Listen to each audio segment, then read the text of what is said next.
If you're looking for the best things to do, eat, and see in New York City this summer, I've got you covered. Here's my top recommendations if you've been to New York City a time or two but want to step away from some of the tourist attractions. Instead of going to the Empire State Building, Top of the Rock, etc., these are what I would recommend. Starting out in Central Park, we have the Met Rooftop Garden Bar, which a lot of people don't know is at the top of the Metropolitan Museum of Art. Included in your admission with your ticket to the museum, and they have a small bar there, but they also have a rotating art installation that goes on each summer. This is your last chance to go until 2030. They will be closing the exhibit after this year for renovations. This has one of the most unique and stunning views of all of Manhattan's rooftop bars. You have 360 views of all of Central Park. You have the New York City skyline. The bar, they do offer wine, beer, I think even like a specialty cocktail. But this is the perfect rooftop if you're looking for a mix of touristy and non-touristy. I always take my mom here. It's one of my favorite rooftops. Sticking with Central Park, a lot of people know that Central Park has a few restaurants and a few grab-and-go spots. My two specific favorite kind of grab-and-go cafes are Tavern on the Green. This is my preferred grab-and-go spot to get a cocktail and sit. It's great for people watching. It's right outside of the outdoor bar at Tavern on the Green, so they have music and things. The cafe that I prefer food-wise is Central Park Boathouse's Outdoor Cafe. It's on the back side of the restaurant.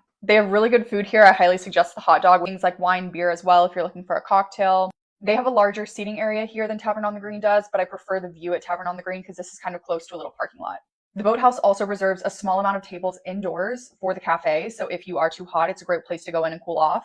Next, I highly suggest going to the Bronx and going to Arthur Avenue for a true, authentic Little Italy feel. If I had to suggest going to Arthur Avenue or going to the downtown Little Italy, I would pick Arthur Avenue. Small local shops that have been here for 70 plus years. They have a really large indoor Italian market, and the star of the show, honestly, is this summer slushie. I want to say last year they had a sangria option and a frozen lemonade option. These are so strong. They're so refreshing. It's the perfect way to cool off on a hot day. You can get fresh seafood right standing on the side of the street. I know it sounds kind of alarming, but as someone who got very bad food poisoning from oysters in Nantucket, I can say that these are higher quality than I had for some of the oysters that I paid like, I don't know, $20, $30 for in Nantucket. A wide variety of daily catch options that you can get. It's all very affordable. It's just like the perfect little snack and feels like summer. Of course, one of the Italian highlights is going to be going to a local pastry shop or bread store. Specifically, Gino's Pastry is where we got a ton of rainbow cookies and sprinkle cookies to take back home, and they were amazing. So good.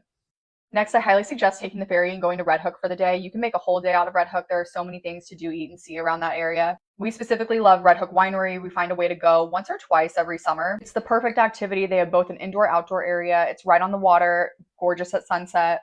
They have a ton of wine options that they make in-house. You can also purchase bottles and things like that, and they have tastings, so you can do flights. And if you aren't a wino, you can go right around the corner to Strong Rope Brewery. Again, the outdoor feel, just fun vibes. You can watch the sunset right by the water. The unique thing about both of these options is that they're like old abandoned warehouses, so they have a really niche feel. And then if you can get a reservation, you obviously have to go to Red Hook Tavern and get the burger. It's one of the best burgers that you can get in the city. I have a few walk-in tables available, but you have to get there probably 45 minutes early to start standing in line.